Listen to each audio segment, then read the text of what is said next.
pesky one. Sheds hit the fan, we're overrun. Send them boys in the trucks with the 50 cals. Tell every swinging neck bring extra rounds. Hang in now, boys, we're on our way. Don't send them all to heaven before we get a taste. Whoa, cry havoc, let's slip them doors away. What you gonna do?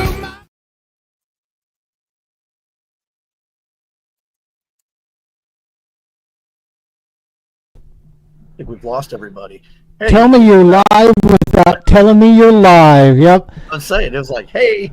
No, that freeze up issue, Yeah. it happened. What's happening, folks out there in Heroes Media Group land? Welcome to the Double S Podcast. We're back, Ep002, suckers. Hey, little thing right off the bat. Had power outage, wiped out my PC. It's sitting on the floor behind me. I'm running on a laptop. If I lock up midway through, Brian's going to keep us rolling.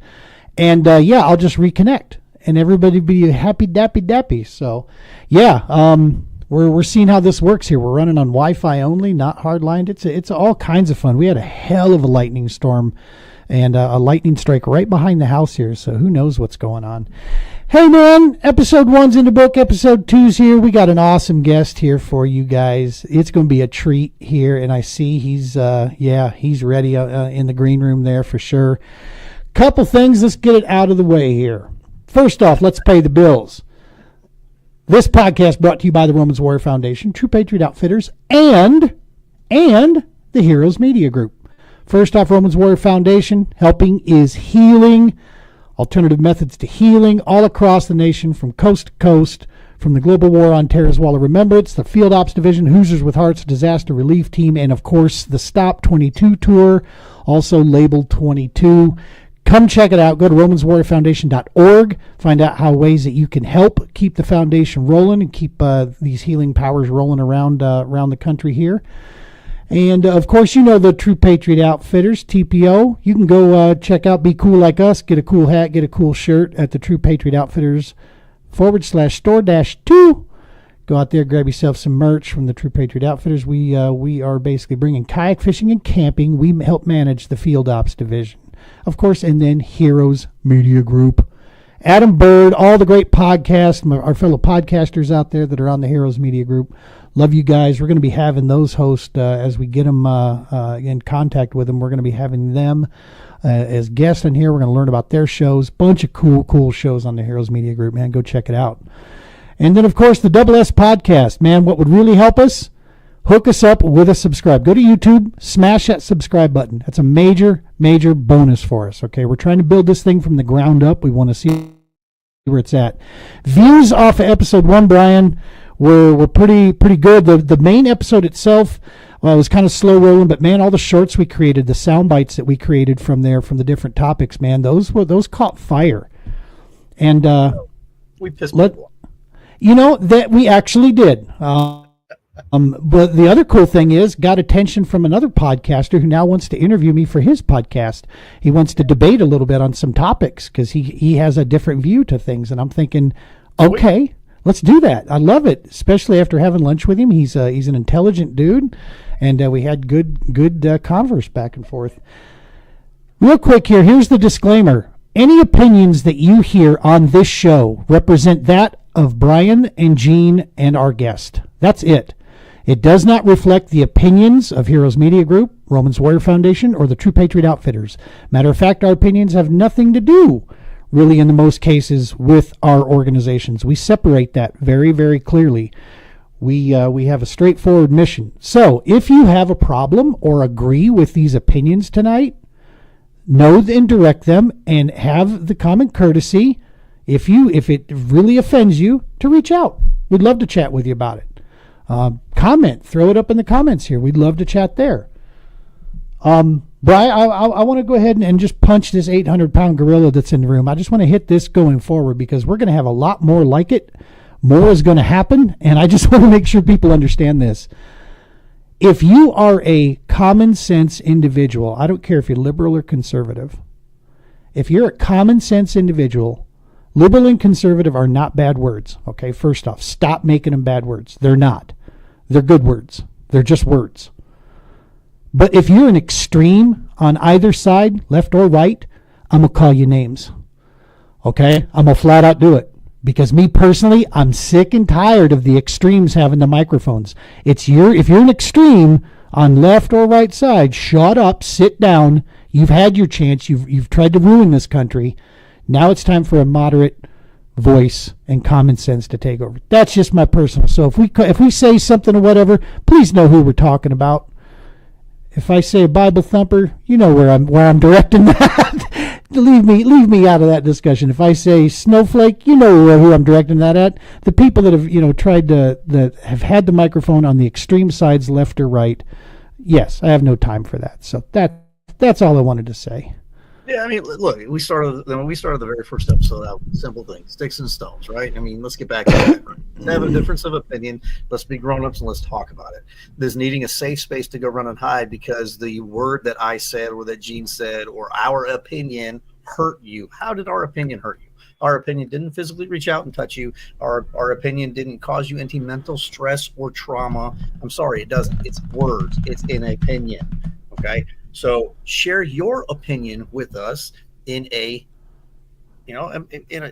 common sense, like adult manner. Bottom line is, if you have a grievance, as Gene said, put it up here. Let's talk about it. Let's chat about it. We can agree not to agree. I mean, we can sit there and have that discussion. You don't have to like what I say. I don't have to like what you say. Hell, Gene doesn't like what I say a lot of times. He wishes he had a censor button, but we're going to talk about it. I mean, let's be real about it. So no, they're not the opinions of anybody other than Gene, myself, and whoever we may have as a guest. I mean, one day we're going to have a stuffed animal, and if that stuffed animal's opinion bothers you, 100%, dog, 100%. And that's the main thing is that it's a podcast here, and I can promise you this too. The one last thing here. If something we say on here, upsets you in some fashion or form, or it makes you laugh, I've always been this way, dude. I've always had this opinion, so nothing's changed. The difference is I said it out loud, or Brian said it out loud. That's all. Always been this way, and don't plan on really changing from there because I'm sound in the fact that I believe in this country and I believe in the men and women that have protected its rights, and that's that. So if something I feel infringes upon that, yeah, I'm going to have an opinion to that. That's right. And end of area. First Amendment, right? Freedom of speech. That goes both ways. Oh yeah. That goes top down, left and right. Freedom of speech. You have a right to call me any name you want. I fought for your right for you to call me any name you want. But you know what? I also fought for my ability to voice my opinion and call you any name I want to. I love it. I love it. Right? And we got brother Jason who's tuning into our podcast here. He's probably driving. This is my brother from another mother, part of our Colorado field ops team, and just a flat out awesome human being. Jason, he's probably driving truck, and he tuning in here to say good evening to us. So what's happening, Jay? Keep them britches twixt the ditches, dog, and keep rolling down there. Shannon and I heard something the other day. You keep it between the mustard and the mayonnaise, and you won't find any ketchup.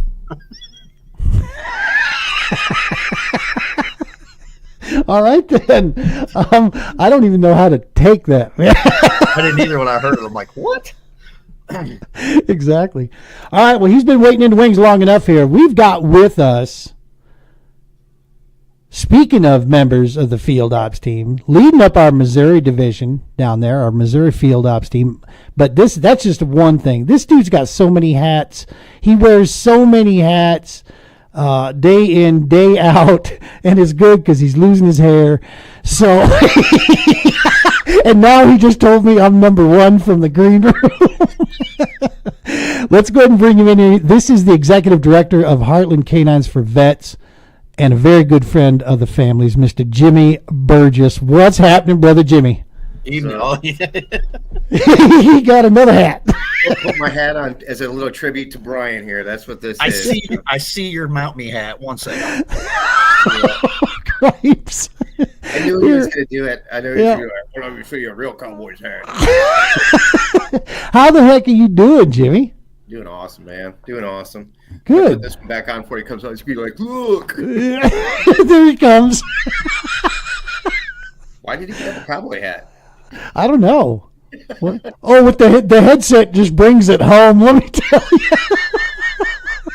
I love it. Good night. Eek. Talk about offending.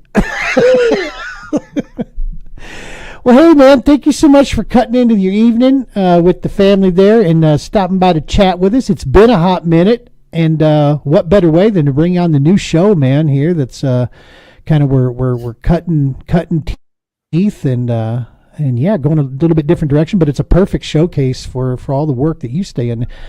For those people in Heroes Media Group, yeah, look at that farmer's tan.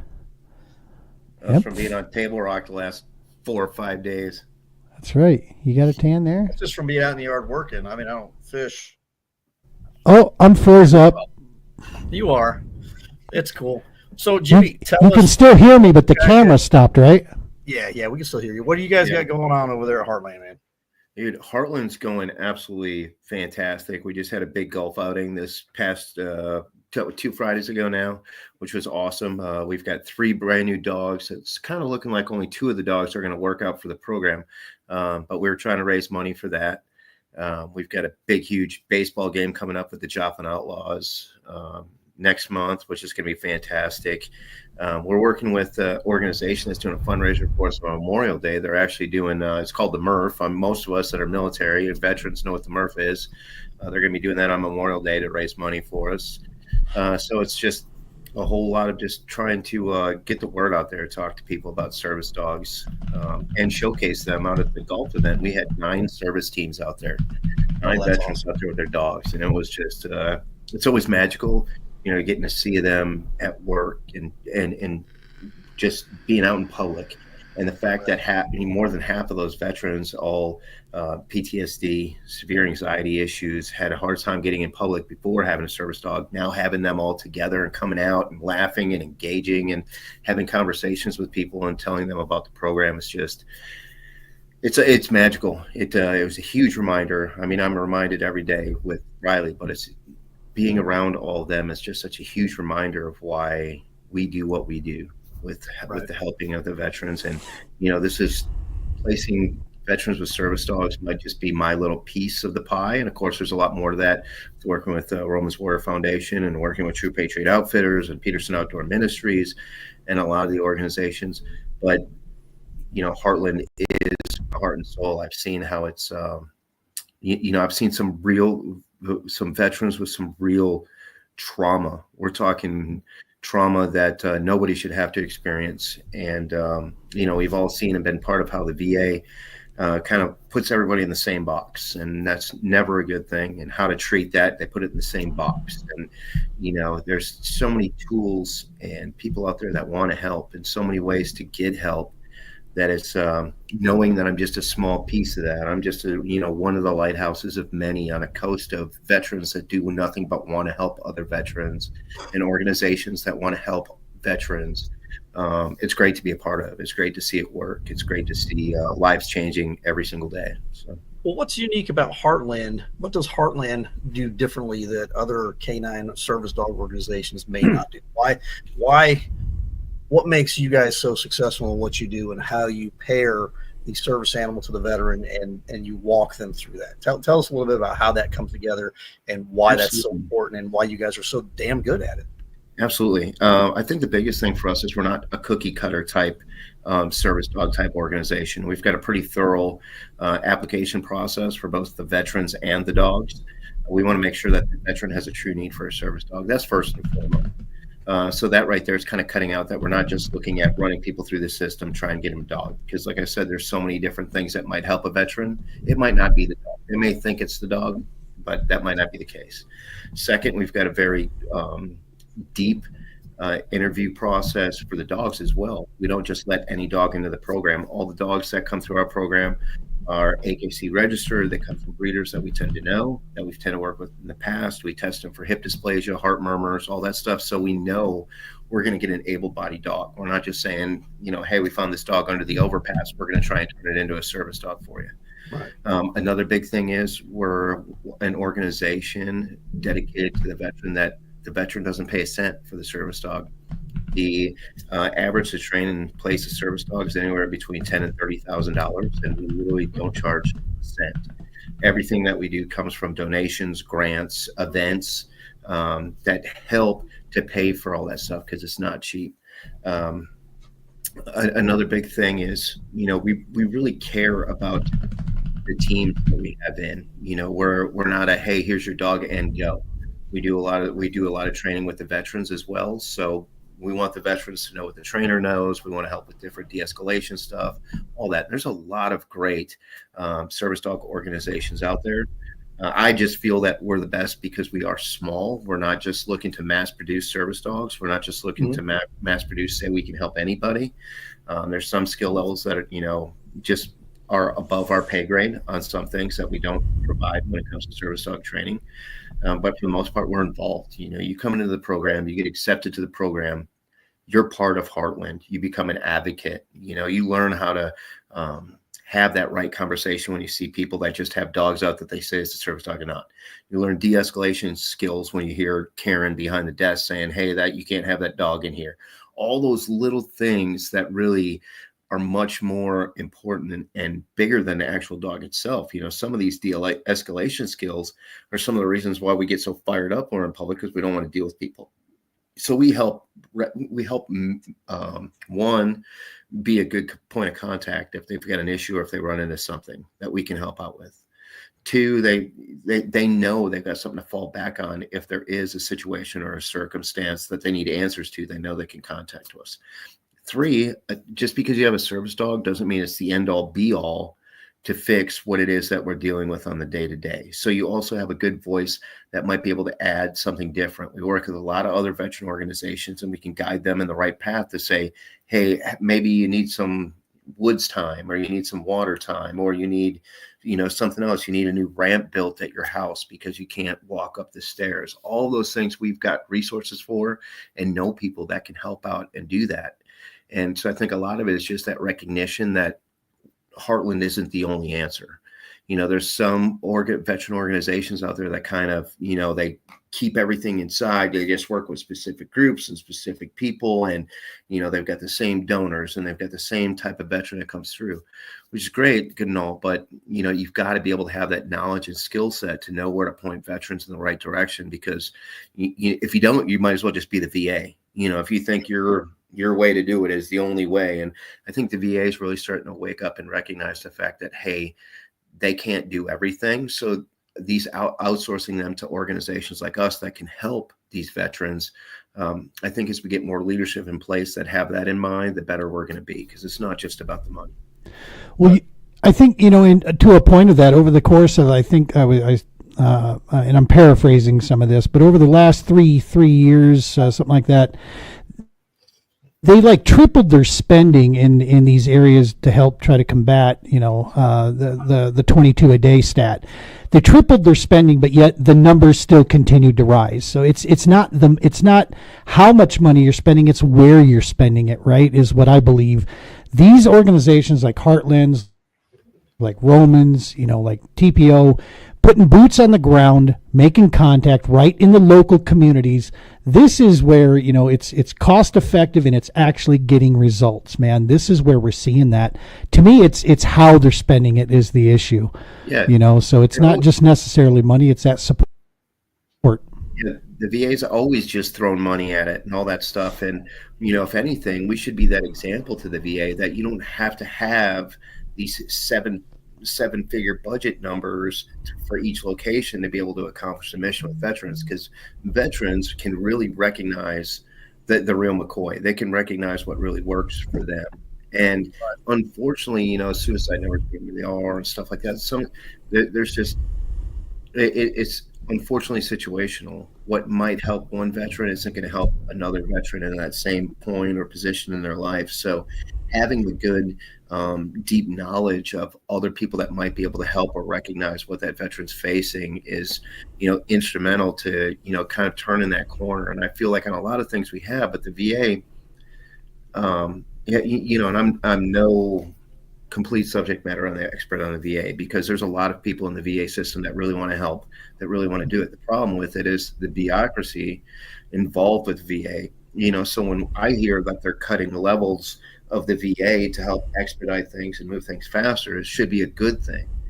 The people, like, it sucks. Maybe it's that veteran that worked that, was 25 years as a veteran, has their status as a civilian, doing the same thing, and they're making boku bucks and they get cut. Like, sucks. Sorry that the veteran's out of the job, but maybe, somebody smarter than me seeing that job's irrelevant and it's not helping the right person and it's adding all these extra levels of stuff. So I'm all for it. Anybody that's tried to put in a packet for their disability stuff and has had to go through everything it has to go through, when certain things are the way they are, it can be painful. So, I'm hopeful and optimistic that we can just continue to grow as organizations together, to not try and stomp out each other. Now, we've all seen organizations that are fly by night, they're just trying to make a quick buck, whatever. Cool, we'll call them out. But organizations like, Heartland, we've been around, this is our 10th year. We're obviously where it's at. We've done this 10 years. It's working. It's continuing to grow. We're continuing to learn to evolve and grow as we learn more about service dogs. And I think the more we keep doing that, the more people will listen, and that's all we can hope for and do. Well, the best thing, a couple things that you said and I really want to key in on, and getting to know you, coming out there in Missouri and having the wall event out there with you, and being at the banquet you guys had, is locking shields. You hit that nail on the head, because when we do work together, we're not a one-stop shop. And you also threw in there the aftercare. It doesn't just stop with the canine. It stops when the veteran says, hey, I've got you, or now let me take what you've taught me and let me help somebody else.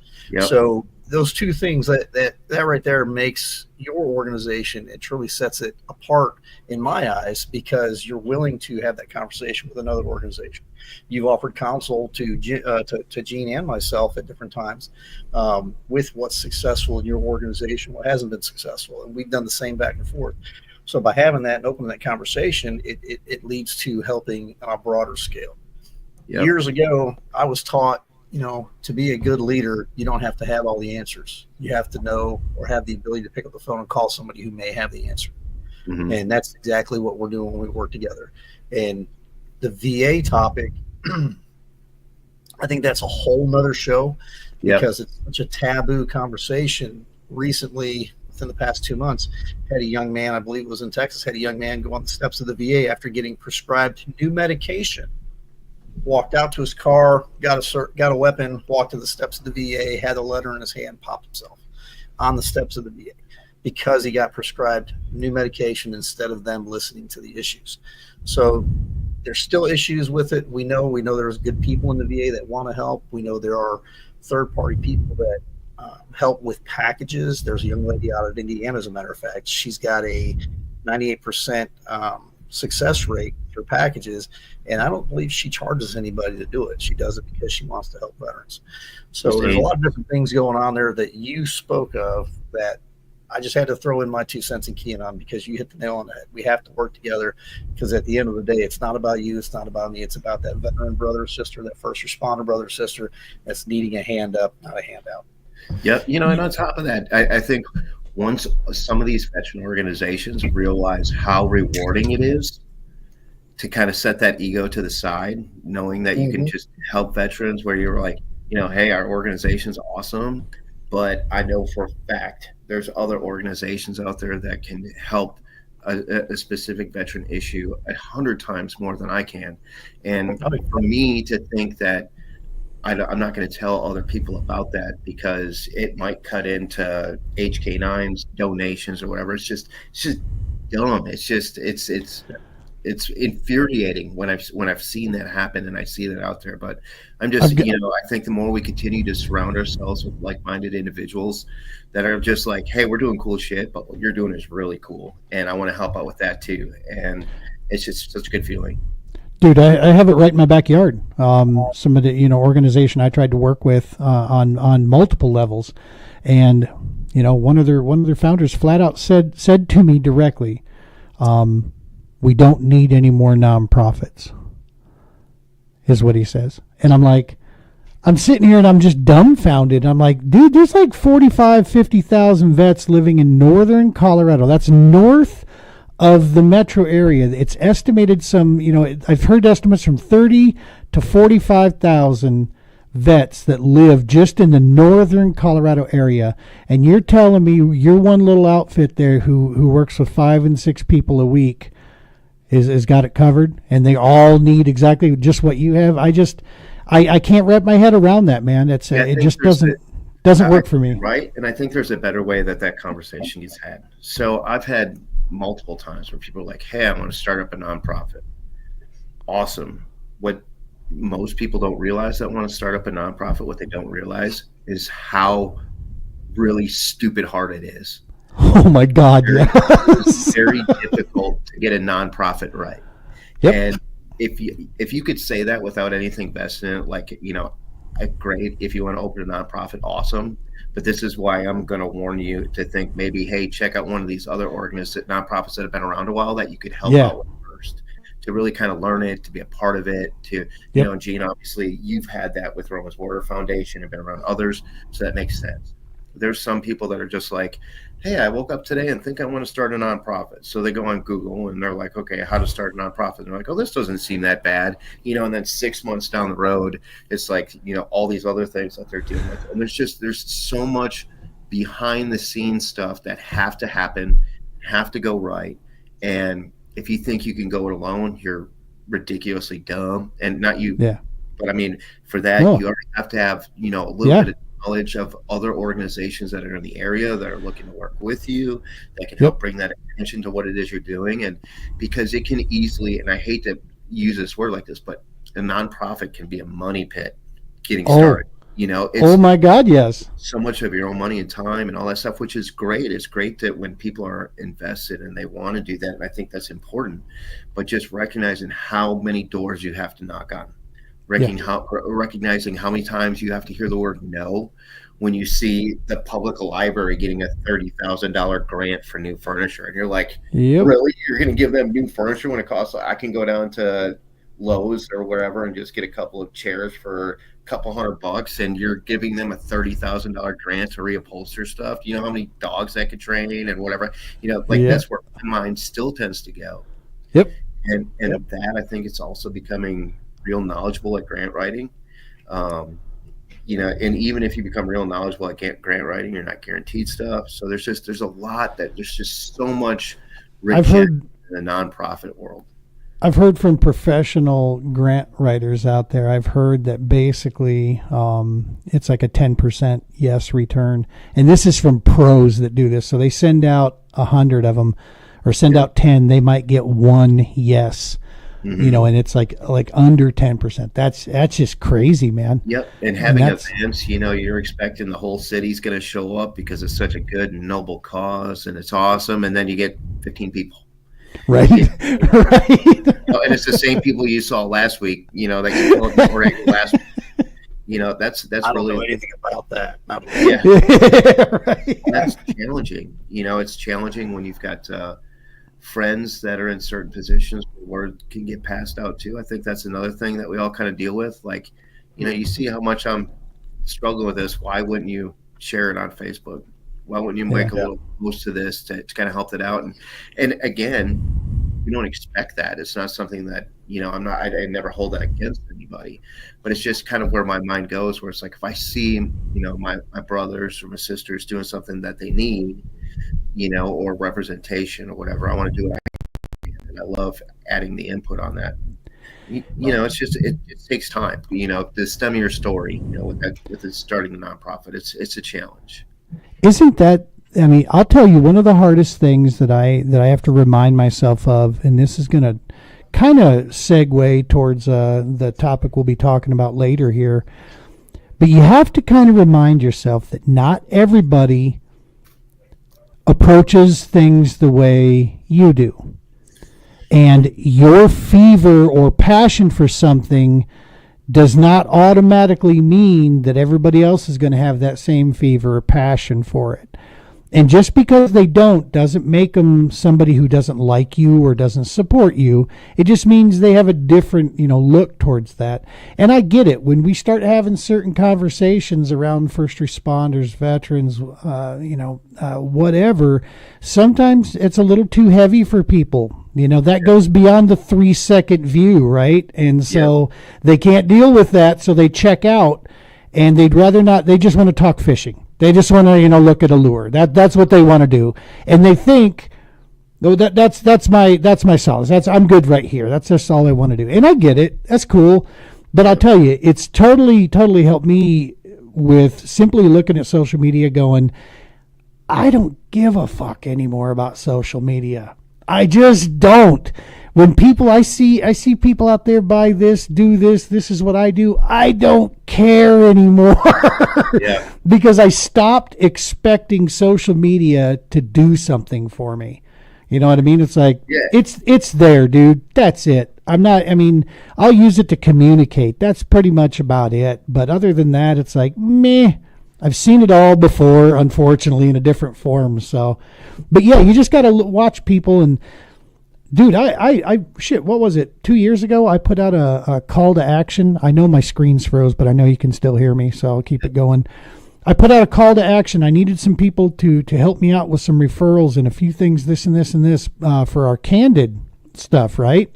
And so I put that out there, and I have, 1,500, followers or whatever. I got exactly one reply from it. That's what I got. And I was like, God, does everybody hate me? Or and then I realized, no, it's just that was too much. That was 12 to 15 seconds, and they've got 3. So, okay, I'm going to disconnect my camera. Events. I love the live events, having that conversation, and it's like when people show up and they're there and you can actually have that real conversation, and they could see me with Riley, or they could see one of the other team members, with somebody, or we can go to another event and we can be out at like Pearson Outdoor Ministries out at the Lodge of Hope, and seeing that, having those people there, like where you can actually smell it, touch it, and actually engage in it. The problem is social media, it's tough to, people don't really watch the news anymore. People don't really, so there is that group base that does and stuff, but us on the nonprofit side, it's so tough to get that message out, because you have such a small demographic that's all sitting in the same place at the same time, watching what it is you want to say, and have that list for any amount of time. So it's it's the day and age we live in. So all we can control is what we can control, and but you guys have done a hell of a job though at Heartlands with your board members, your community.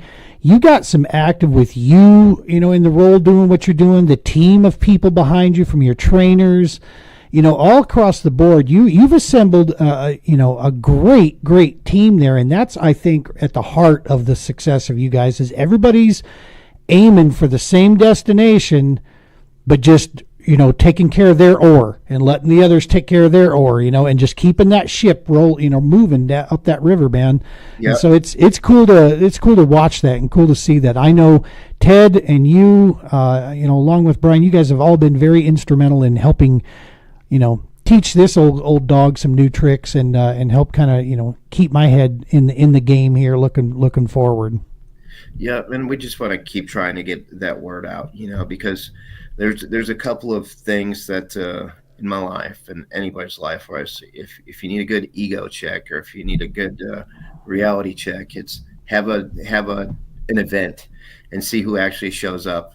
And then the other one is fish in a fishing tournament. right. If I ever need to get humbled, I might as well just go fish in a fishing tournament, where I'm all hyped up thinking I'm going to do great and have a bad day. And it's just like, man, even after getting live scope, I'm just like, I pre-fished for a couple of days, and I know we're going to that fishing tournament, but it's one of those mental things. You have to mentally prepare yourself. You think it's going to go great, but there's always something that's going to happen. So, I think a lot of success nowadays is being able to, and anytime, and I think forever, but that I've really learned, is being able to take those hits and not take things as personal as we like to. And it's very easy to be very personal in the nonprofit world. Oh, It's isn't very it? because whatever it is that you're involved in for that nonprofit, it really means something to you. It's that thing that you've put your heart and soul and time into. You've seen it really work, and the fact that you've seen it really work when you go out in the public and people are like, "Oh, you got service dogs, cool, great, yeah, maybe we'll be there." Like, dude, you not hear what I said? Like how like you should be there because of this, and the fact that you just get that people, like you said, they've got that 10-second attention span. If it's not something that's blowing up or going wrong, they don't have any interest in it. And other than the true royals, so it's like you almost have to have some of these events where they are so special that they just kind of tug at them, where they're like, oh, okay, maybe I should take a little bit closer look. Yeah. And when we speak of like events and stuff, and so we've got the baseball game, the Veteran Appreciation Night with the Joplin Outlaws coming up next month. And during that event, we're doing a graduation for MJ and Paul. Okay. Now, Oh, wow. a little backstory on MJ and Paul. So Paul is a Marine, PTSD, anxiety, the works. This guy was definitely through the ringer. Got placed with MJ, who didn't work out with another veteran for one reason or another. And we thought MJ would be a good fit. MJ has changed his life, his family's life. They're an amazing team. They're amazing together. So MJ and Paul were sponsored by an organization, Jack Henry and Associates. Most of us are kind of familiar hearing that name, Jack Henry and Associates. They sponsored the full cost of the dog, the training, all that stuff. And with that, it's called the One of Us campaign. With that, they actually got to name the dog. The veteran already came named, but they got to name MJ. The backstory behind that is they got to all of Jack Henry and Associates had kind of a say on, why should it be this name or could it be this name? And they did kind of a little voting process. So MJ is named after a fallen soldier, a Gold Star mom of Jack Henry and Associates wanted to name the dog after her son. So MJ is now carrying the namesake of one of our fallen veterans.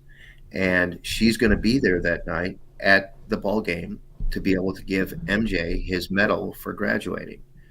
That's awesome. She's going to get to tell the story of her son on the baseball field. She's actually flying in. She's not even from around here.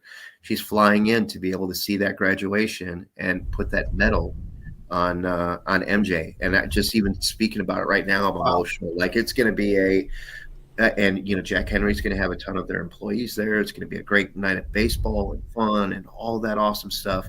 But the fact that these people are really going to see the culmination of a service team graduating, named with the dog named after a fallen soldier, given to that dog by a Gold Star mom, is I don't know how you can get more important than that. I don't know how you can get more understanding of how big that is. And it's like when I tell people, hey, we have this baseball game that's supposed to be happening, they'll be like, all right, cool. Yeah, maybe I'll get there that night. Yeah, it might be warm. I don't know if I really want. I don't really care. I'm like, you just, how do you not be like, oh man, I want to get as close as I can to watch this. And it's, I'm really excited for that night. It was, maybe a little plug for the baseball game and that people should come to it. Absolutely. Oh, yeah. But what it means to her, what it means to the Gold Star mom and her family, what it reflects the sacrifice of her son, what it reflects of the team and the hard work that MJ had to do to become a service dog, but Paul, everything he went through and his family has gone through to get to that point to need a service dog, and then putting the time and commitment to also be out there. It's just one of those, magic in a bottle or lightning in a bottle. And the fact that we showcase it in front of as many people as possible is beyond words. And this is almost 2 years in the working between training and finding the right veteran and being able to piece this together to do the graduation. It's just, it shows how much time, effort, dedication, past history of people, all that stuff to come together to be celebrated. And how cool is it that the Joplin Outlaws is like, yes, we want you to do that here. That would be awesome. We want to celebrate veterans and all that stuff. And it's just, I'm so thankful to like organizations like Jack Henry and organizations like the Joplin Outlaws. And then you have Heartland, and then you've got everybody that's involved in this. And it's like, we can find common ground on many things. You know, Totally. the fact that if you do find those things are not as celebrated as they should be is what's wrong with society in so many places. Yeah. You know, everybody wants something a little bit different, but that should be something where everyone's like, here's my wallet, my life savings, all that stuff. We want to help with the next dog because we've seen these lives be changed. And That's awesome. yeah, you know, so I'm blessed to be in the position I am that helped put this team together, and I helped work with Jack Henry, and you know, the fact that I've had such a good. This is our 7th season of hosting Veteran Appreciation Night for the Joplin Outlaws. Nice. From the time they went from nonprofit organization, Baseball Mink League, to now being a for-profit organization, the fact that they continue to work with myself and with Heartland K9s for Veterans, butts in the seats to watch good baseball, you know, to bring everybody together on a summer's night. Is there such a thing? What was that? I'm sorry. I'm sorry. I'm not a baseball guy. There's not enough hitting in it. Can't be perfect. All right. No, I feel. Hey, how was the Putts for Paws thing? You guys just had that a charity scramble on May 9th. How'd that go? Dude, it was awesome. It was awesome. Nice. You know, it was our first year doing it. In total we raised almost between the sponsors and everything else, and after paying fees and all that, everything we had to buy and get and do all that stuff, we raised almost $10,000. Hot damn. Good stuff, man. Just huge. And one golf event, it was sad. I know the general was sad he didn't get to golf. My son Ethan was out there. He was sad because he didn't get to golf. And of course, I didn't get to golf because, you know, the general was like, "Oh, it'll be fine. We should just play. You don't have to worry about." You know, I'm like, man, you've been to these golf events, but the people that were out there was great. You know, the tough part was the fact that you know, it was our first season, so we didn't fill up all the spots for golfers and all that stuff. But of the golfers that were out there, they're like, "We love this. We want to do it again." So we're putting on another one in September. Good shit. And that's going to be part of that week-long event. That we have with with some of the local veteran organizations that are going to have a music fest and air show and all this other stuff. And we're still working on details for that. We've got another meeting tomorrow. We're starting to circle that drain a little bit where we're going to really kind of hammer some of this stuff out. But there's also going to be a kayak fishing tournament with Peterson Outdoor Ministries, and so there's like all these moving parts that are coming together to say, you know, to kind of stand together and say, hey, we're all veteran organizations. We're all in this area. But we all care about each other, and we want to support each other, and we want to go to each other's events and be able to talk about what our organizations do in front of their people, same thing, and vice versa, and really kind of have that hybrid mix of people that have the same end goal of helping veterans in mind. Love it. You know, just a little bit different way of doing it, you know. And if we can nail that, like I said, that's going to be almost a week long of different events. Honestly. Yes, it's just a lot of work. Again, those things that people don't see, closed doors, and when that curtain's, you know, still shut, you know, all of those moving pieces. And I'm so thankful for guys like Ted Donaldson, you know, who's the development director for us. You know, he and I have been friends for a long time, and you know, that guy's dedication and effort and hard work into doing this, and you know, the other organizations like Our Veteran First and Peterson Outdoor Ministries, like all of us, and Spiva, all these organizations were like, yes, what do we got to do? How do we have to do it? Who's going to be doing this? And it's a lot of work, but worth it. Yeah. Dude, I was saying that, you know, it's like if you ask somebody, if you didn't have to work another day in your life, if you didn't need it for money, what would you choose to do?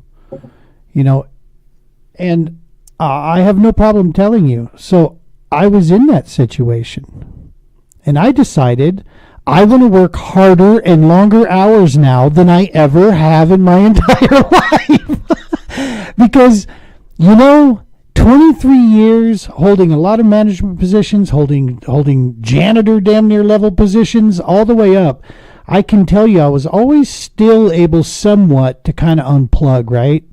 Until nonprofit game. Because that personal deal, man, it strikes a chord, and it's 24/7, 365. My brain never really truly turns off. I've always make sure no matter where I go, I got cards on me. I got flyers in the truck. Yep. You know, it's like we got to be ready at any given. Shoot, I just made connection with the Thornton Fire Department from King Supers. I was at the grocery store and I noticed they had a truck out in the parking lot. So I took some cards with me and I'm like, if I see them in here, lo and behold, as luck would have it, the guy that I caught looking at olive oil, because I needed some olive oil, was the guy in charge of the peer support group for him. And I'm like, how about that? Type thing. So yeah, it's 24/7. It really is. I got a quick question for you guys, and it's going to be a segue into our next segment here, if you don't mind, Jimmy. Segue. Brian, Brian, I'm going to start this with you, and then Jimmy, you chime in and give me your thoughts. Okay. And it's a kind of a two-parter. Okay. About nonprofit world and you. Jimmy, I'm sure you're a little bit different just because you have a more established board and a lot of other identities. But Brian, yes. How do you deal with when people think of Brian? It's always the Romans Warrior Foundation, or do you try to create the separation there that, hey man, the organization is here and I'm here? Because when people see me or anything that I do, they immediately assume that it's TPO. Mm-hmm. And in one hand, I don't want that. I want, hey man, the TPO and its mission is all on its own. It's not about Gene, it's about that work. Mm-hmm. But in the same breath, our biggest supporter, she told me in her very same words, I do believe in your mission, but you need to understand something. We're donating to you because I trust you, Gene. Yeah. And it's like, damn, okay, you just cut me right down the middle here. It's like, do you want to stay that close to it? Do you not want to stay that close? Brian, I'll start with you, man. How do you deal with that, like from friend relationships all the way through? Well, when you invest in something, and when I say invest, it's not a financial commitment, it's an emotional commitment. So you make this emotional tie to whatever project you're working with. Like we all know, for me, it's the Romans Warrior Foundation. It's the Global War on Terror Wall of Remembrance. It's Stop 22 Tour. So having all these different hats, they all funnel under the Romans Warrior Foundation. When I first started this, I would go into a room and I would start a speech. I'm Brian Romans. I am the Romans Warrior Foundation. This is who we are. This is what we do. This is why we do it. As I've matured in nonprofit work, in some instances, yes, there has to be a separation because there are opinions that Brian has and Brian will share that doesn't impact or has any affiliation with the Romans Warrior Foundation. And that's a tightrope that you have to walk sometimes. And unfortunately, in today's society, you have to walk that. Otherwise, it could cripple your organization, everything that your volunteers have worked for to be able to get the organization where it's at. So it's a not an easy question to respond to, but at the same time, it is, because you are the organization. You're the face of the organization. You're the face of TPO. You're the face of the Romans Warrior Outdoors Park. You're the face of butts and kayaks for us, but is there a different side to Gene? Yeah. Gene's a human being. Brian's a human being. Brian's going to say things like various 4-letter words and 5-letter words that most people don't hear. But Brian's always going to be real. The Romans Warrior Foundation is always going to be real. We're not going to beat around the bush. We're not going to give you any fluff. We're not going to sit there and say, it's okay, we can talk about this later. No, we're not doing that. I wasn't raised in that mindset of the Marine Corps. I wasn't raised in that mindset in my personal life. So I'm not going to try to be fake in what I do, but I'm also, to a degree, have to have that separation from what I do. Because let's be honest, right? This is going to taboo into or segue into our other topic is sometimes I have to unplug. Sometimes you have to unplug. Jimmy has to unplug, whether we want to or not. We have to do some self-care to be able to take on and put that pack back on and stitch it tight to be able to run to the next mission. For real. And it's that I don't care if you voted for Kamala Harris or Donald Trump. If you're a veteran or a first responder and you want to go kayak fishing, let's go. I love you. Let's go. I may not agree with you, but I still love you, and we can go fishing, bro, or gal. It's all good. You know what I mean? And so it's like, regardless of where my opinions, where that stuff comes in or whatever, you never want to try to segregate out anybody, because that's just silly. Plus, let's be honest, red money and blue money spends the same, dog. It pays for gas in the tank, and it pays for lodging, and it pays for fishing equipment, to get people out. And so whoever wants, if they believe in our mission, then good. They can think that I'm a doofus or, pro this, pro that. I don't really care. Think what you want of me, but just know I'm gonna be honest with you. I'm never gonna bullshit you, and we're gonna get this job done, hell or high water. Jimmy, how do you deal with it there, man? I mean, you're not short of opinions when it comes to things, and how do you balance that? I think the biggest thing is, like with me and Heartland, is the fact that I've got a walking, breathing animal right next to me that usually segues into that conversation, and I love talking about it, to be clear. I love, everything about Heartland, and it also, the conversation usually circles around that for that reason. That's awesome. And just because, they see that result. Now, my unplugging is unfortunately much more minimal than it probably should be. When we talk about where we all need those moments, it's like, example. So I took off after the golf tournament. I said, you know what? I'm leaving on Wednesday. Got the tournament on Saturday. I'm going to camp. I'm not going to deal with any work stuff. None of that. I just need that time to just get away and be on the water, which was successful. However, Wednesday, Thursday, Friday, I was just getting calls and messages, and even from people I haven't talked to in I don't know how long about stuff, and I was just like, my gosh, man, it's like almost impossible to completely unplug. And but I did. I think recognizing the fact that taking that time on the water and being on the water and just fishing or sitting by the campfire and all that stuff was so needed for me. But in all honesty, it wasn't a complete need. I'm happy in my life. I'm happy with the fact that I've got to be go and getting stuff done and stuff right. And I've got an amazing supportive wife that helps with that as well, because she's mostly low key. She knows I've got enough things going on where she's not over demanding, anything like that. And I try and do a good job of making sure that she's in a good mental health space too. I don't, that's your support system, man. Yeah. Try to make sure that she's okay, and when she needs things, that I'm there to answer that too. And it's been good. And I'm one of the lucky ones. I've got my dad right next door.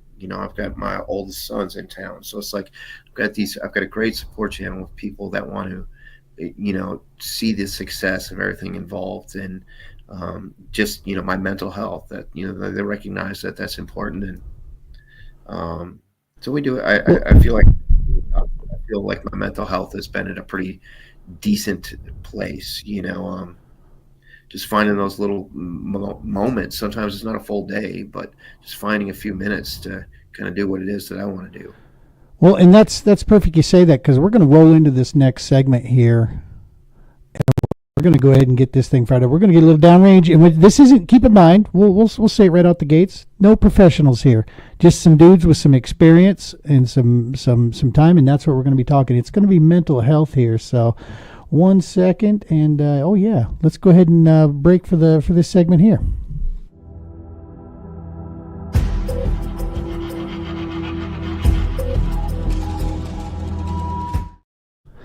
All right, so we're talking mental health.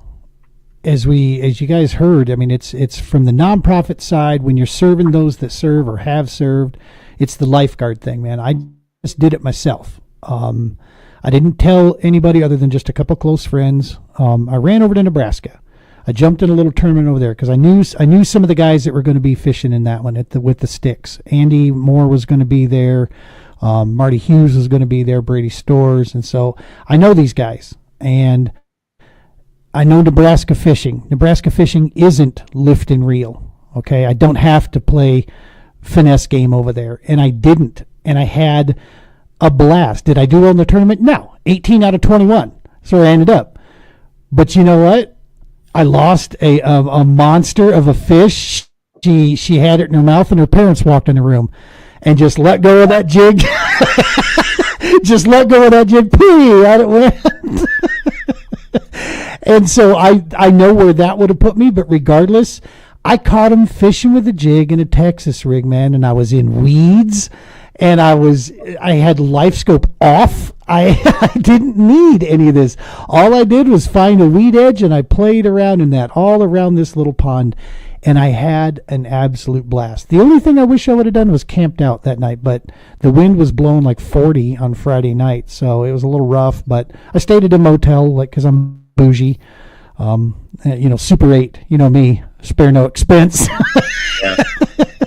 But yeah, I went and did that, and then made a point to drive 45 more minutes the opposite direction to go to the awards and chat with those dudes. And I was gone basically right around just a little over 24 hours. So I left Friday around 7 or 8, and I was home by 9 p.m. Saturday night. That's awesome. And bro, I had a blast. I loved it. I feel good. That's the kind of thing every now and again. I didn't post it on social media till I got home. I was like, no, I'm not here to collect. Bleh. I'm just here to fish, dog. Yeah. And it was fun. So that's what we're talking, man. Mental health. What do you do? How do you do it? It's getting by, of course, the stigma. Should you worry about it? You damn right you should. You deserve the right to. So, Brian, take it. Well, here it is. I mean, live full and in your face about men's mental health, specifically men's mental health. We're not disregarding women's mental health or kids' mental health, but men's mental health. Why? Because check it out. For many, many years, centuries, decades before Gene was walking with Christ the King, it's masculinity, right? Ouch. We're bad. We're men. We got to put it all on our shoulders. We can't talk about it. Why? Because when we talk about it, it causes problems. Then, our significant other may get defensive because they're feeling attacked, or maybe whoever we're talking to may be feeling attacked because of how we approach how we feel. When we sit there and share how we feel, it becomes this mechanism for argumentation. And that's not at all what it is, So yet that stigma, I'm going to read because I don't have all the facts in this noggin, so I'm going to read something. We men worry about judgment from family. Are my friends, is my wife and my kids going to look at me like, hey, I'm a weak little biatch if I sit there and share how I feel? Sit there and I'll tell you straightforward. As I've gotten older, watching movies, specifically war movies or stupid movies that I watched millions of times as an early guy in my 20s or as a teenager, I get emotional with them. I've found it's starting to pull at me in a different headspace and timing to where it used to not. I used to laugh at stuff like this, and now it's like, oh, again, it's hitting hard. Is it because my kids are getting older and I can see them and me, and hopefully we have that kind of a moment that these movies make out? I don't know. It's just hitting different, right? Friends. Are my friends going to think I'm cowardice for trying to go get help? Or are they going to be there to support me? Are they going to judge me? Are they going to sit there and say, Romans he's got all these issues. We don't want to be around him. And that's actually happened. I've had that. I've been ostracized from groups of friends because of going and getting help and asking for help. It's taboo for us to ask for help. Well, it's not taboo in our circle because if you don't give us, if you don't say something to us, we're going to call you on it because we can read your body language. That's what we do. We know how to do it. Are your colleagues, people you work with, how are they going to feel? Hey, Rome's is taking a lot of time off of work. I'm having to carry his workload. What the hell's going on? When it becomes a workplace issue. Bottom line is, men's mental health is so taboo in today's society. And you've got there are certain individuals, I'm not going to call them by name. There are certain individuals, certain groups that'll sit there and tell you, drop your nuts and man up. I'm going to tell you, sure, that may work for some people. I'm one of those people that will tell you, Jimmy knows it and Gene knows it. Hey, what the hell's going on? I'm going to be that guy that's up front and pulling you from it, because certain situations you want kid gloves on it. But when you're not getting through with kid gloves, then you have to have tough love. And that's where in my opinion, what works for me, I can't say what works for me is that tough love. My wife, Shannon, I'm going to call her out on it, okay? I've found myself more recently in a little bit of a depressed state. Go through last year's wall season, we're traveling all the time.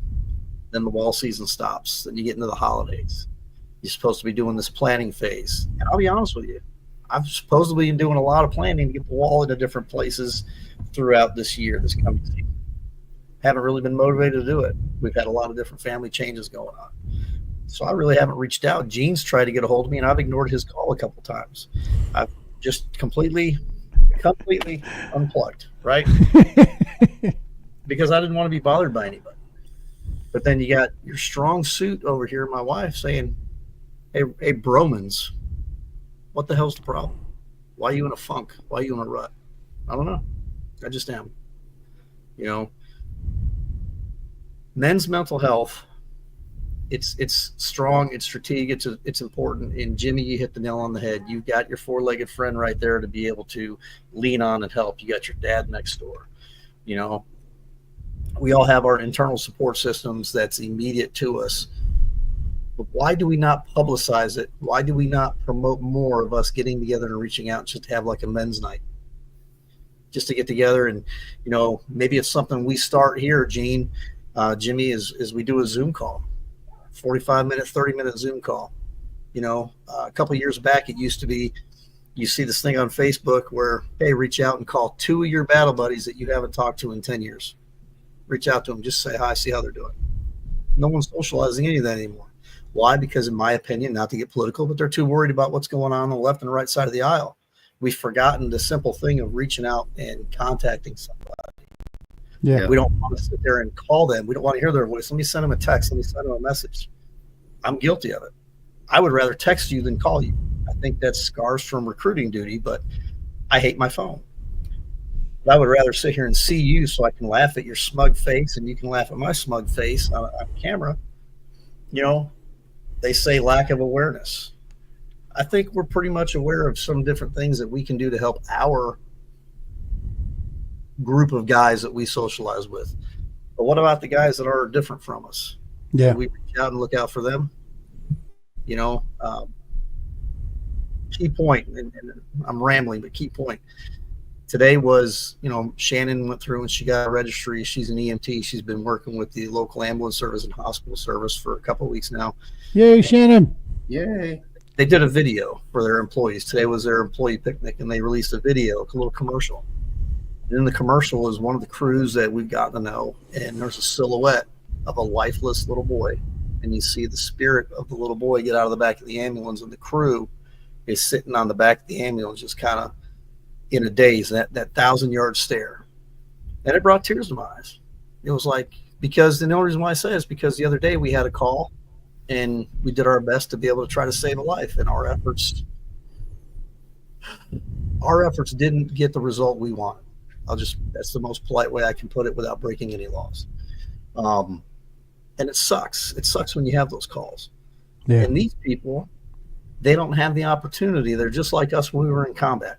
They don't have the opportunity to sit there and dwell on it and talk about it, because as soon as they clean up that bus, the tones go out and they got to go to the next call. They got to get their mind right for the next call.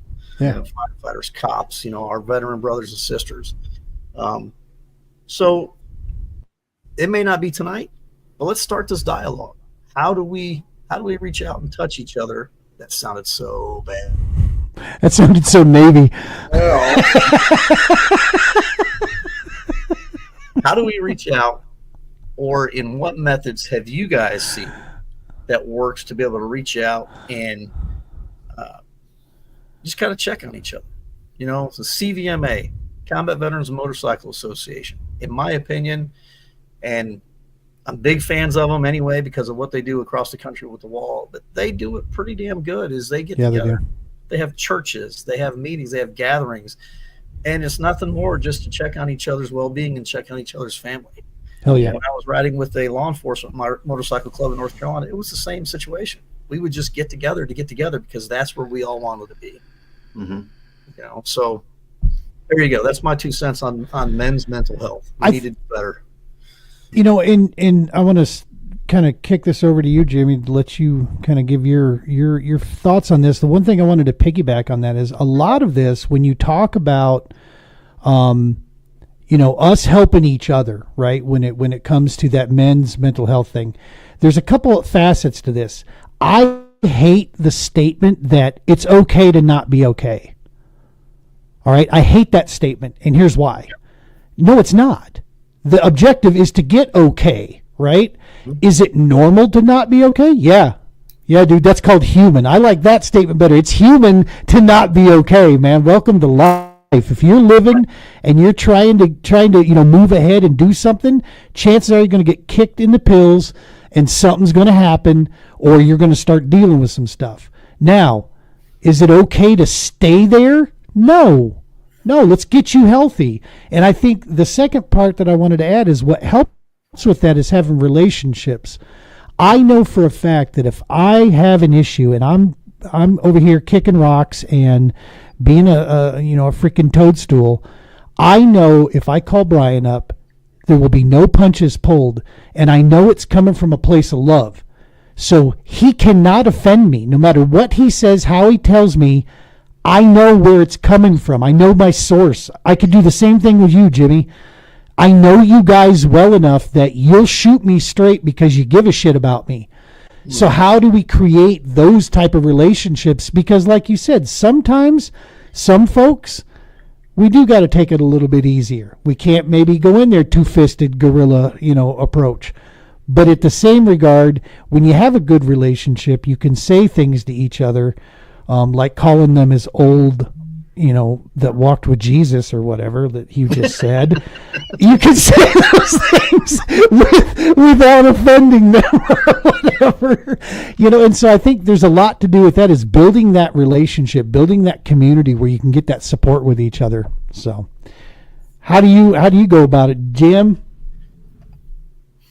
So one of the biggest things in conversations, with these guys and kind of where we are in this mental health stuff and everything, I think what a lot of us have to recognize is there is a difference between complaining because or talking about it because of victimhood, where you like these conversations where you're coming from a point of being a victim and stuff, as compared to just trying to improve your quality of life and mental health.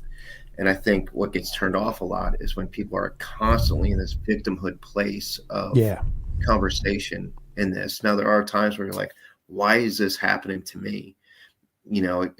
That's great that you can recognize it, but it's like, what steps are you actually taking to overcome that? And one is, like Brian said, just having these groups and conversations and having that core group of individuals that you can talk to about certain things.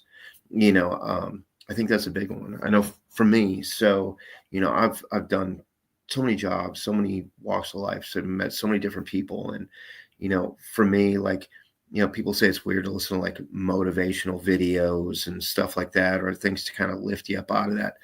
But the one for me, Gene, I sent you a link. If you could put that up, I texted it to you, is this video I watched, and there's a whole group of them.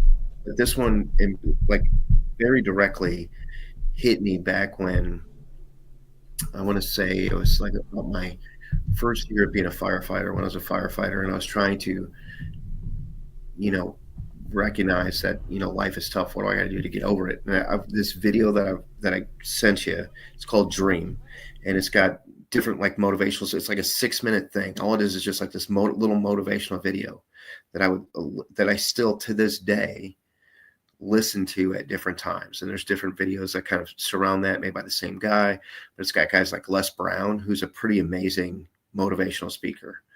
And where all these people come from, how they put this video together, 6 minutes, and you listen to it, it's like every single one of us has experienced it. Why is this happening to me? I feel like I'm doing all the right things. I'm going to work, I'm paying my bills, I'm paying taxes, I'm good to my wife, I'm trying to take care of my mom, whatever that situation is, whatever it is that we're facing. And it's like, what do I have to do to get over this? And for some of us, it's getting back into the gym and going and lifting, or, making other little life decisions, or recognizing the fact that, hey, I'm terrible with money.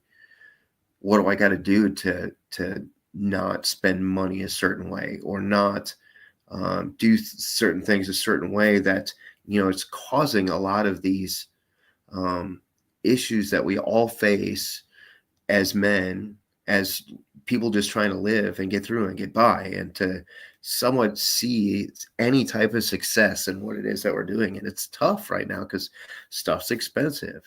People are busy doing things. You're putting on events and people aren't showing up. You're going to you got this new idea at your job that you love to bring your job, but you feel like nobody's listening. And it's just, we're all facing that. We're all struggling through little things that you think, you're like, what else do I have to do? And I think one is just recognizing that we all face it, that we all are kind of struggling with that, which is why it's so important, like with what Brian said, to reach out to your buddies, to reach out to people you haven't talked to in a while, because there's no way they're not facing it. There's no way there's not something that they're not struggling with or having a hard time or not, being able to just talk about it. And I think this thing, every single one of us, is laid in bed at one time or another, and probably pretty often, and not always together, but we've laid in bed and had these thoughts on, not always. Put that in there Little just to kind of keep it fresh. Thanks. But I'm an aggressive spoon. It's not safe. Like I can't even count how many times I've laid there and go, why is this so hard? Why am I struggling with this? Why isn't this working? What am I doing that's not working? Why is it so-and-so is upset with me or not talking to me? Why is it I have to, find that balance between either paying my car payment or getting something that I really want? And then I think, and that's something we all face, and it's that struggle is so real. It's intense for all of us in one place or another. And that reaching out to each other to just have that conversation is way more important than we could even possibly understand. To just get a random phone call from one of my buddies is always such an awesome feeling. Right. Oh yeah. Have you guys ever had this? Because I feel like most of my life this was the case. Now I'm going to be honest. About 7-8 years ago, I haven't dealt with this as much.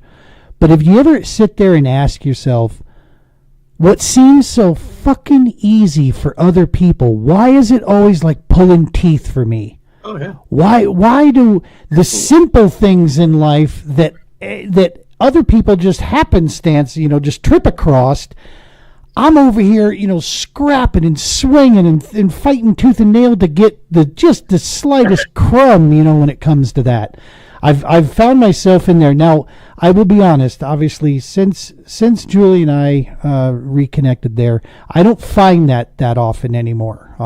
Things are in a different headspace for me. I'm better now in my head, my mind, my body, everything than I ever have been in my entire life. And I know that. So I'm very fortunate, which is why I choose to do what I do, is because it's all right. I'm here now. It's time to see if I can pick some my brothers and sisters up, see if we can do something with them, help them out.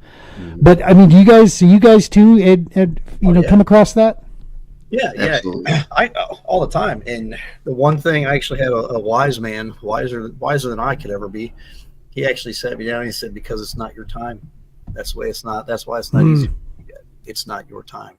There's still a lesson you have to learn before you're there. And I try to humble myself, remind myself of that.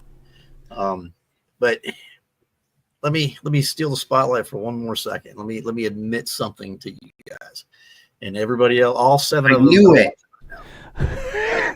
Don't ask, don't tell, Romans. That policy went out in no, so check it out. So Gene, you know this, Gene. Yes, sir. Jimmy, I think you do. But so Shannon and I have been almost inseparable for about 4 years. Literally been together nearly every day for 4 years, right? And while some people are like, oh, that's so great, I wish I could have that with my spouse, and it's great until one of the parts of that equation decides to do something different, right? So like I said, she just went and got her registry, she started working, so we're both struggling, and I'm getting you can give me all kind of shit later, I promise, but I've been struggling because during the day she's not here for 7 days. Yeah. She's not here 12 hours a day. You want to talk about a puppy dog walking through the house, dude? Like, that's real. Where's my best friend? That's what I do. So I literally 360 is great, but it's terrible. I stalk her on 360. That's funny. That's how pitiful I am that we're not. But like when we're together, it's great for like 15 seconds. And then we realize, oh my God, we can't stand you. You're driving me absolutely crazy in a fun, loving kind of way, not in a crazy kind of way. You know, but literally I'll stalk her on 360. And when she's back at her home base, I'll be like, hey, can you talk? It used to be a red flag. You know that, right? Right. So is this a real book, Brian, on tape? Yes. So what I shot, Gene, is my therapy for myself, and it drives my kids absolutely crazy when they're here on the weekends or when they're, especially now out of school, because I will go on our TV. We got our surround sound on, and the two things that I will do when I'm in the car by myself, I'll do that book on tape, Gene, The Subtle Art of Not Giving a Fuck. And there's a second book from that, but I'll sit here and I'll put on a hate rage music list from Pandora. And I will blast my music, and it pulls me out of my funk. When I was in my early 20s, you guys might remember this one. It's called Break Stuff by Limp Bizkit. Mm-hmm. That is one of my favorite songs because it always pulls me from any kind of rage, hate, emotion, loneliness, depression, anything. It always pulls me up when I hear that song. See, mine's Five Finger. Just about any one of Five Finger Death Punch songs, man. I love Ivan and the boys. They do a great job of help channel that shit. Mine's 80s music. I play 80s music, and I get right back to that nostalgia. Debbie Gibson, yeah, Bengals. Yeah, he's thinking of White Snake in the video of the car. Yeah, that's what I'm talking about. So let's. I'm going to bring this up here. We're going to share this up. This is that video you were talking about. Let me see if I need to find the screen where it's all. That's a 6-minute video. Yeah, I know. Awesome. We won't do the full 6 minutes, but I know the guy you're talking about, and that's not the one I want. Whenever I have people that are reaching out to me and they're asking about certain things, I always send this video. First, I've always gone to just sending this because you listen to it and you're just like, yeah.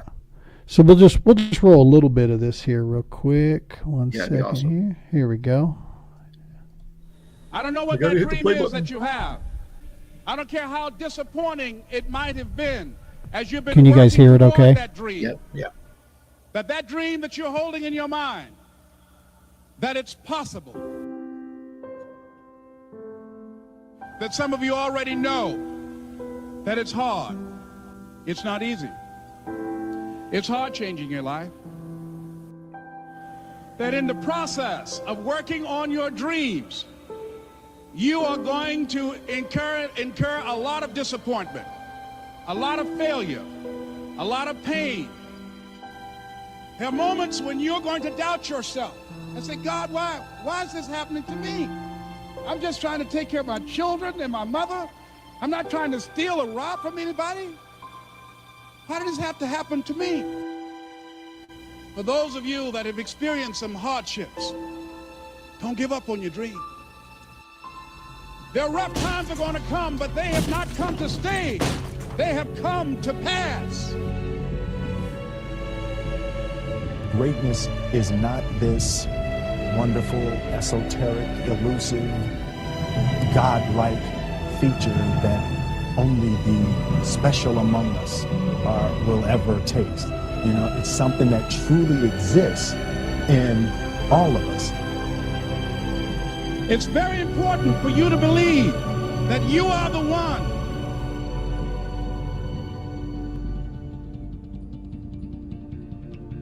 Most people, they raise a family, they earn a living, and then they die. They stop growing, they stop working on themselves, they stop stretching, they stop pushing themselves. That a lot of people like to complain, but they don't want to do anything about their situation. And most people don't work on their dreams. Why? One is because of fear. The fear of failure. What if things don't work out? And the fear of success. What if they do and I can't handle it? These are not risk takers. You spend so much time with other people. You spend so much time trying to get people to like you. You know other people more than you know yourself. You studied them. You know about them. You want to hang out like them. You want to be just like them. And you know what? You've invested so much time in them, you don't know who you are. I challenge you to spend time by yourself. It's necessary that you get the losers out of your life if you want to live your dream. That's powerful right But people there. who are running toward their dreams, life has a special kind of meaning. When you become the right person, what you do is you start separating yourself from other people. You begin to have a certain uniqueness. As long as you're following other people, as long as you're being a copycat, you will never ever be the best copycat in the world. But you will be the best you could be. I'm challenging you to define your value.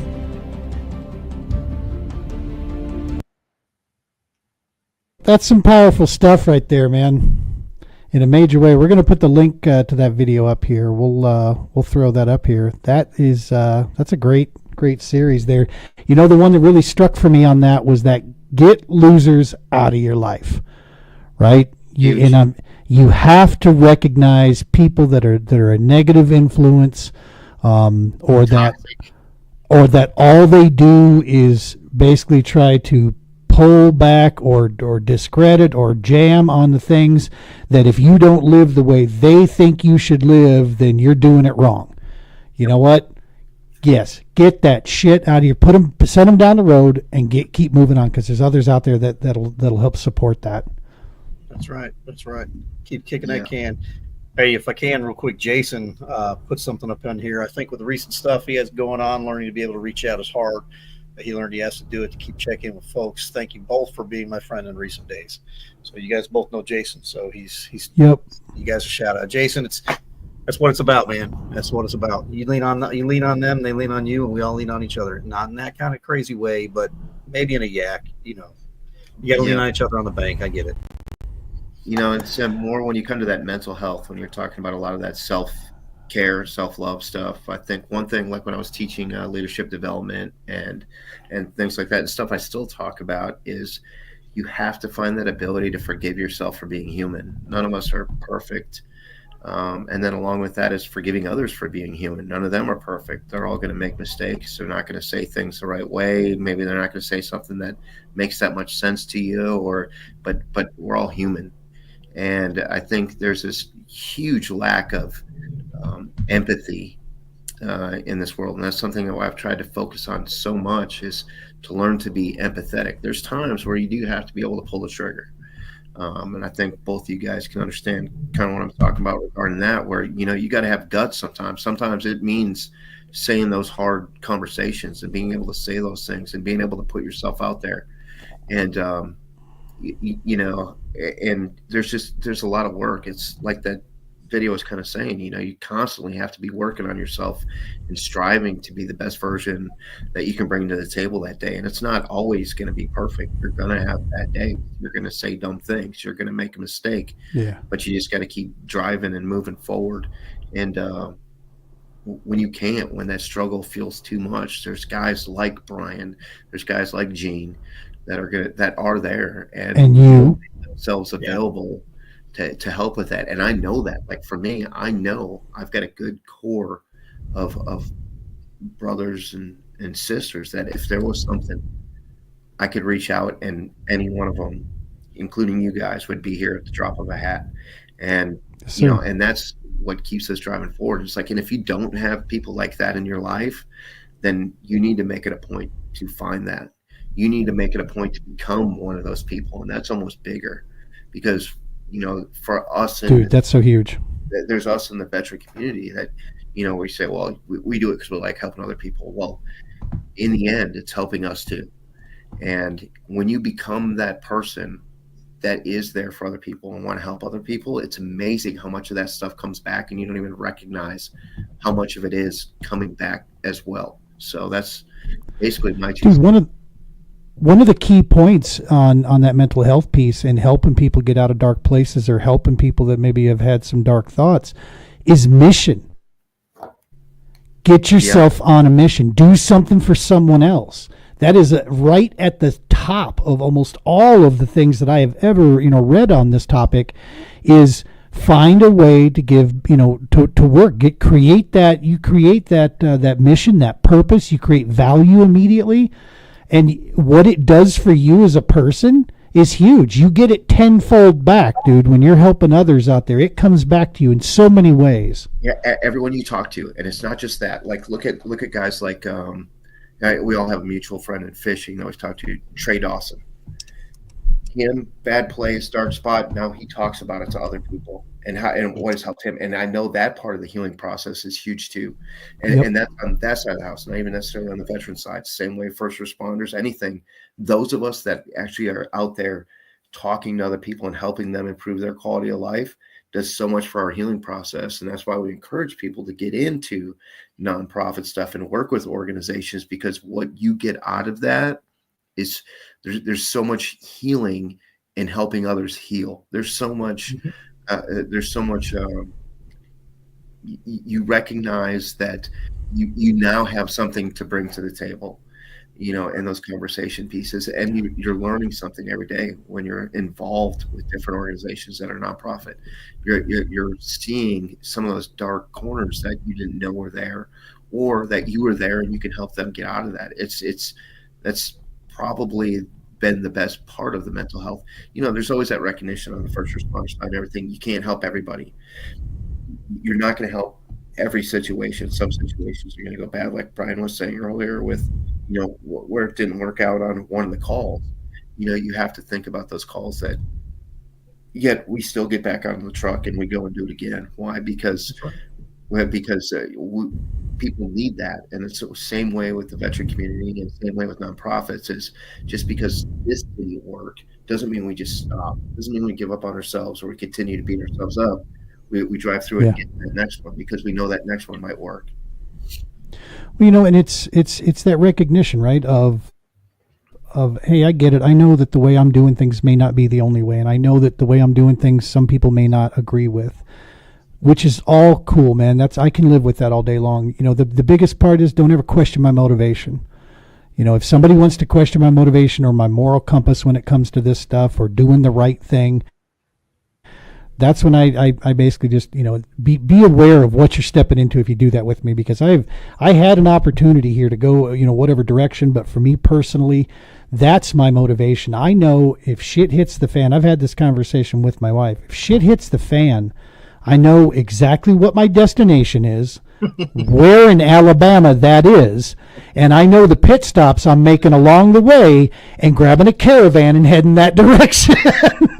Because, hell yeah, trust me, it's going through Missouri. We're coming through and we're going to roll straight on through Ole Miss. And we can get to the compound, and do exactly what we need to do there. And so when you have that, behind you, it almost is, I don't want to say it's repent. Okay. It's, I'm not there, but for me, I had a realization when I hit 50 that, son of a bitch, I got less in front of me than I do behind me. And you know what? When I leave, when I check out, dog, I don't need, loud music and a bunch of shit going on, but I want to know that these 5, 6 of my brothers standing there that are smiling because they know finally some bitch gets to rest now. Now he can sleep, And so for me, I just want to make a difference out there. You know what I mean? That's my motivation every day, is that I want to help leave this a better place. And if we can connect, like Brian taught me from day one, if we got to do it one at a time, we'll do it one at a time. I'd like to do a lot more than one at a time, but if it's got to be one at a time, that's what we'll do. When it comes to helping people, Romans, son of not this. I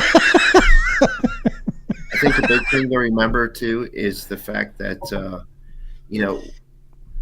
we feel that the footprint we leave is way more important than it actually is.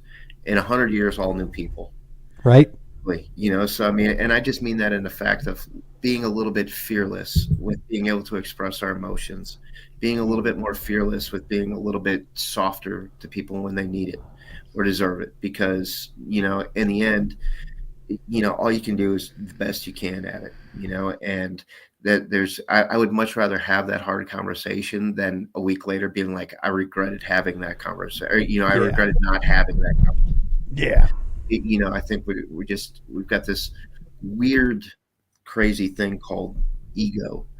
And I don't necessarily mean ego in the negative context. I just mean ego in who we are, that everything's the most important. And most things, they blow over in a couple of days.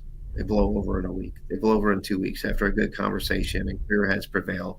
It's just setting that ego aside and just trying to make the best of the situation, because we're very lucky as men right now in this day and age that there are so many resources and people and all this stuff available. I mean, 100 years ago, it was like, get your ass back to work. Can't talk about this. Can't do this. Let's do it. Now you look where we're at and how far that's come, I think. And that's good. It's good that we know that there's resources and people and all that stuff, I just couldn't even imagine. Some of those older TV shows or movies and stuff from like the 1800s. I'm like, man, I don't know how. We were raised on Archie Bunker, dog. We know exactly what it is, that thick skin. And this gets me to a good closing point here, and I just want to hammer this home. If in today's day and age, it's easy, especially if this is where all of your news comes from. First off, stop it. If the phone is the only method you have for gathering information, quit. Do yourself a favor and quit doing that. Either one, get away from it, or two, find other alternatives to actually, because I'll tell you, man, shit's going good.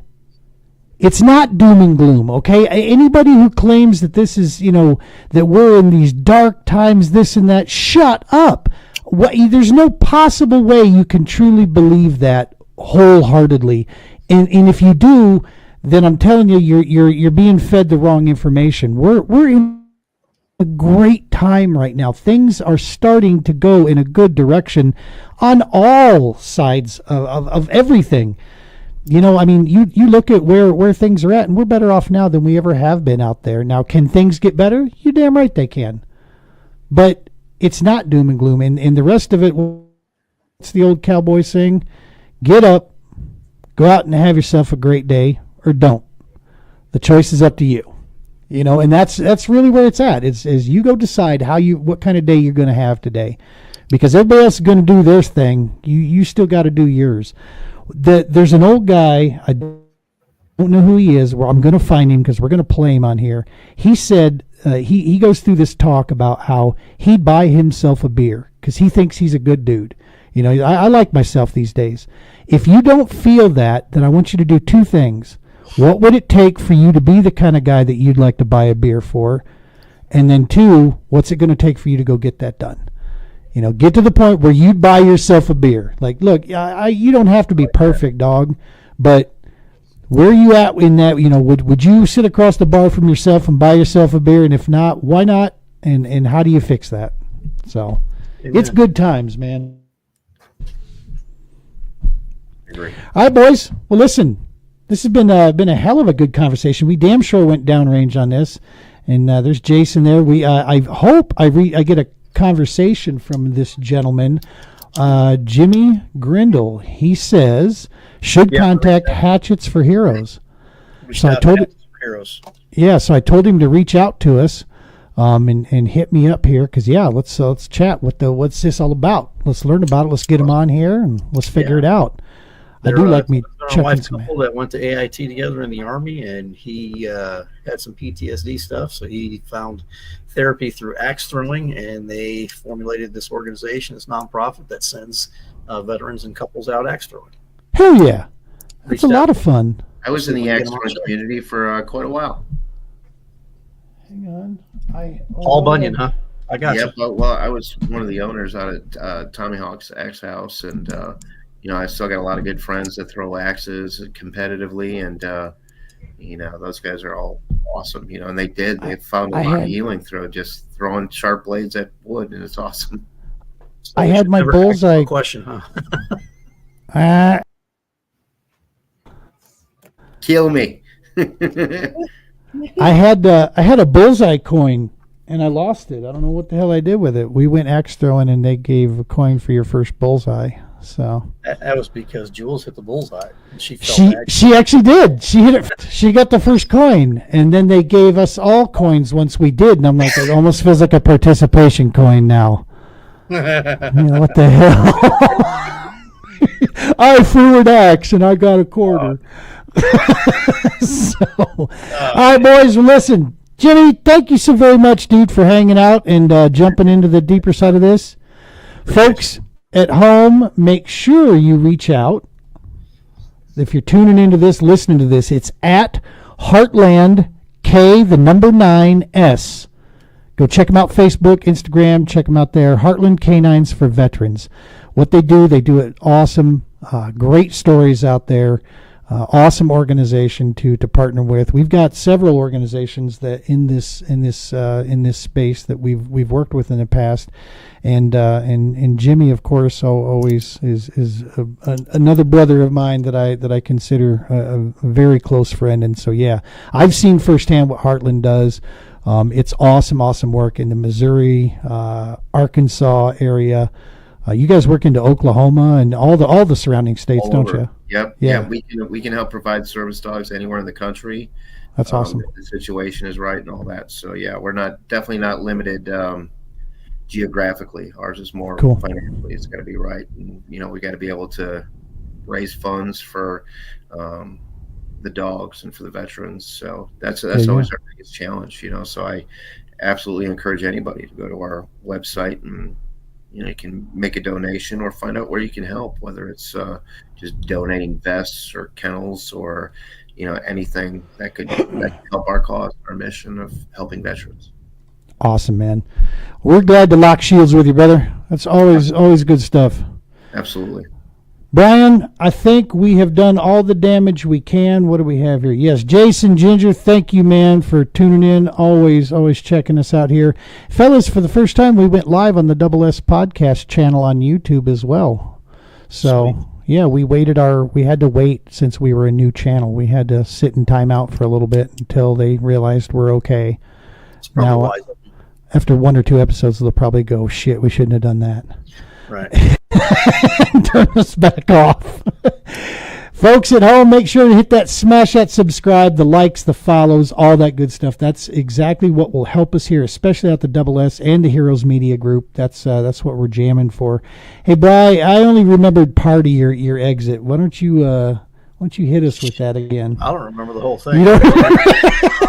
Welcome to we appreciate you taking part in the shit show conversation. Ladies and gentlemen, we love you. We ask you to subscribe, like, double tap it, share with all your friends. And before we get into anything else, love, peace, and hair grease. We're out.